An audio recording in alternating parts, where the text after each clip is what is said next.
La fe es sustancia, hipóstasis, es decir, y explica el Santo Padre, esa realidad maciza, sólida, estable. La fe es el conjunto de toda esa verdad que es Dios y sus obras en la creación, sobre todo su salvación, verdad contundente y absoluta que lleva al hombre a lo definitivo. Lo hace desembocar en la eternidad que no cambia. ¿Sí? No es una cosa que yo voy a vivir después que me muera si me salvo. No. Como dice el Santo Padre, la fe da algo, comunica algo. Es el ya sí, pero todavía no, que comentaba precisamente en este texto muchos años atrás nuestro Padre Fundador. Es el ya sí, pero todavía no. ¿Ven? Porque ya se empieza a vivir aquí la realidad de Dios, pero imperfectamente, apuntando solo a la eternidad, que es donde nos realizaremos plenamente en Dios. ¿Ven? Por eso, la fe es sustancia, es decir, algo de lo que yo ya participo, una realidad profundísima, la realidad de la que yo ya participo.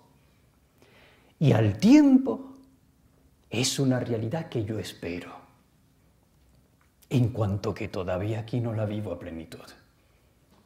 La Santísima Virgen fue santísima en esta vida. Vivió una unión con Dios extraordinaria, única, sublime, divina.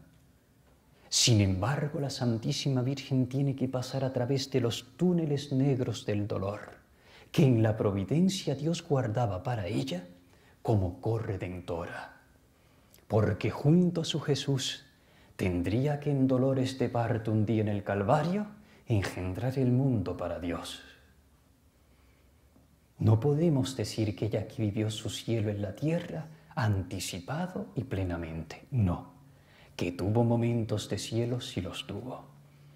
Como cuando miraba los ojos de su Jesús, a través de los cuales se les descubrió un encanto divino, sobrenatural y único, que la hacía sumergirse en contemplación en la persona divina de aquel ser que al tiempo era verdadero hombre y era el hijo de sus entrañas.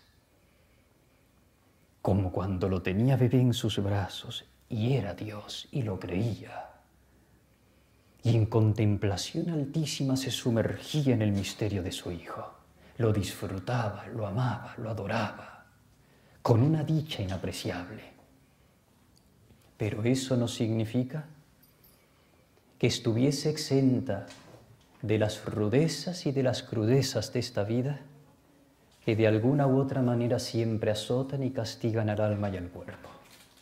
El cansancio, el esfuerzo físico extenuante y continuo para cumplir sus deberes, en un Israel de su tiempo pobre, donde el ama de casa tenía que hacerlo absolutamente todo, desde las cosas más elementales hasta las más sustanciales, era verdaderamente un esclavizado afán que acababa extenuando a la mujer, que trabajaba antes de que saliese el sol hasta mucho después que se pusiese para cumplir con sus obligaciones.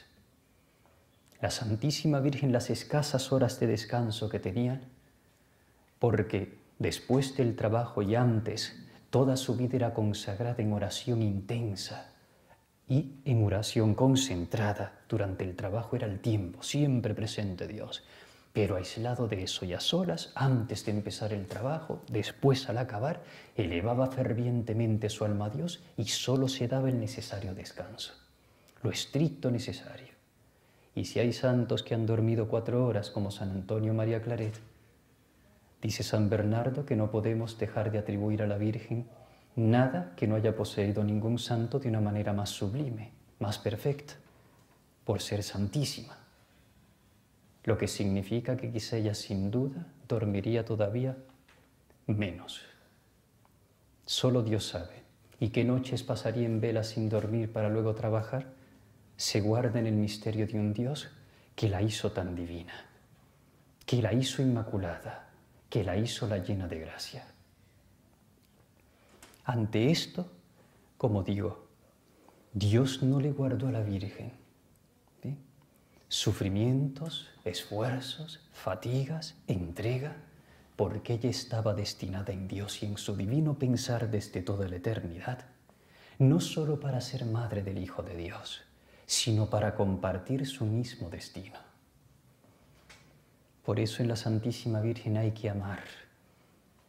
Lo apasionado de un amor incomprensible para nosotros, que desde principio a fin extenúa todo su ser en un continuo amar y gastarse amando, hasta que el alma no puede retener aquel cuerpo y se lo lleva en pos de sí, en la Asunción. De ahí que la esperanza, amados hermanos, que esta fe, que es garantía de lo que se espera, no significa el no esfuerzo, no significa el no sufrimiento, no significa el que ya aquí podemos vivir a plenitud el cielo. Como dice el Santo Padre, es imposible extirpar el sufrimiento porque existe la culpa. ¿Ven? No está mal, dice el Santo Padre, lo que está de nuestra parte evadirlo, en orden a cumplir nuestras funciones, nuestros deberes. Muy bien. Pero dice el Santo Padre, pero extinguirlo está completamente fuera de nuestro alcance, porque existe la culpa. Y el Santo Padre hace mención de la culpa ya, sobre todo, no solo existe la personal, uno pecado tiene que expiar ese pecado, purificarse de él. Todo pecado pues deja ese reato de pena y culpa que afirma la Sagrada Teología. ¿Ven? Pero también, como dice el Santo Padre, como lo hemos visto claramente en nuestra historia.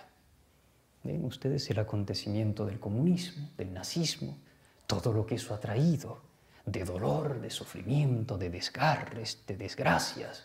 El Santo Padre lo ve por razón de la culpa de ideologías malsanas, ateas, en contra de Dios, tiene que llegar la pena. ¿Ven? Y aquellas muertes de la Siberia, atribuyéndose a Stalin unos 30, 60 millones de hombres que mató y mujeres. ¿Sí? Aquellas muertes del comunismo chino, que dice el Libro Negro aproximadamente por lo menos 100.000 millones de hombres mató el comunismo chino. ¿Sí?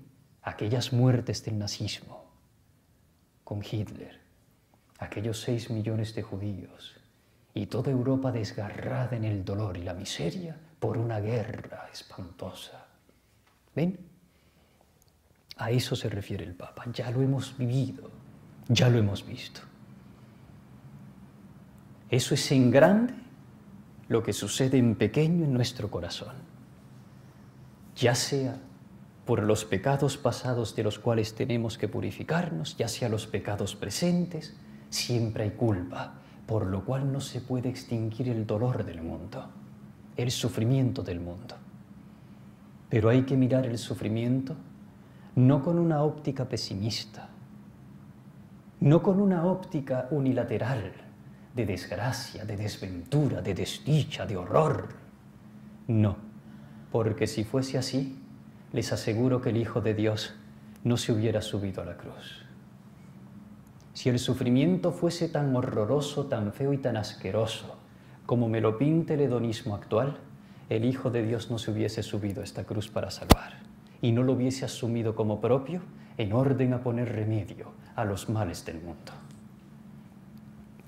El sufrimiento es un medio a través del cual, como dice el Santo Padre, podemos purificarnos, podemos limpiarnos, para que pueda Dios cada vez más adentrarse en nosotros. Dice el Santo Padre que lo que nos espera, lo que Dios guarda para nosotros es muy grande, porque es el mismo Dios. Y nosotros, a su vez, dice el Papa en su encíclica, somos muy pequeños. Por eso Dios tiene que ensanchar, por eso Dios tiene que sanar, por eso Dios tiene que purificar, porque es el contacto con el tres veces santo, al que nos preparamos a través del sufrimiento. Tiene que arrancar de nosotros hasta la última raíz de egoísmo, para que podamos unirnos perfectamente a Él en la eternidad. ¿Ven?